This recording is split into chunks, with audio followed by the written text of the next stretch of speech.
Saudi আরবের মক্কা নগরীর কাছে অবস্থিত এক ঐতিহাসিক পর্বতের নাম জাবালে নূর।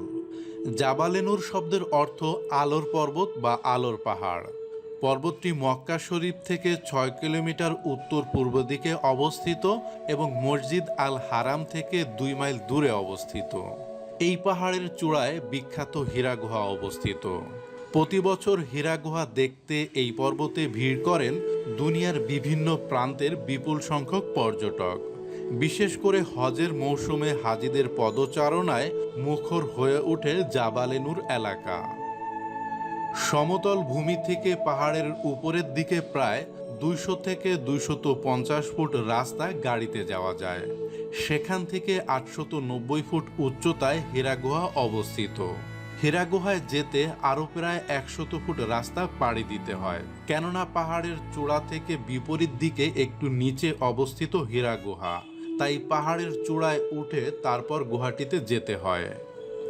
বর্তমানে যেখানে উঠতে শক্তিশালী ও সামর্থ্যবান মানুষের প্রায় ১ ঘন্টারও বেশি সময় লেগে যায়, প্রায় ১০০০ ফুট উচ্চতার ভয়ঙ্কর পথ পাড়ি দিয়ে পাহাড়ের চূড়ায় উঠতে বেশ কয়েকবার বিশ্রাম নিতে হয়।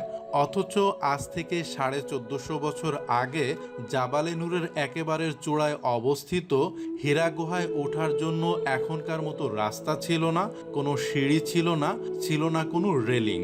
তখন এই পথ বেয়ে হযরত মুহাম্মদ সাল্লাল্লাহু আলাইহি সাল্লাম উপরে উঠতেন, আর উম্মুল মুমিনিন হযরত খাদিজা রাদিয়াল্লাহু তাআলা আনহা হযরত মুহাম্মদ সাল্লাল্লাহু আলাইহি সাল্লামের জন্য নিয়ম করে খাবার নিয়ে যেতেন।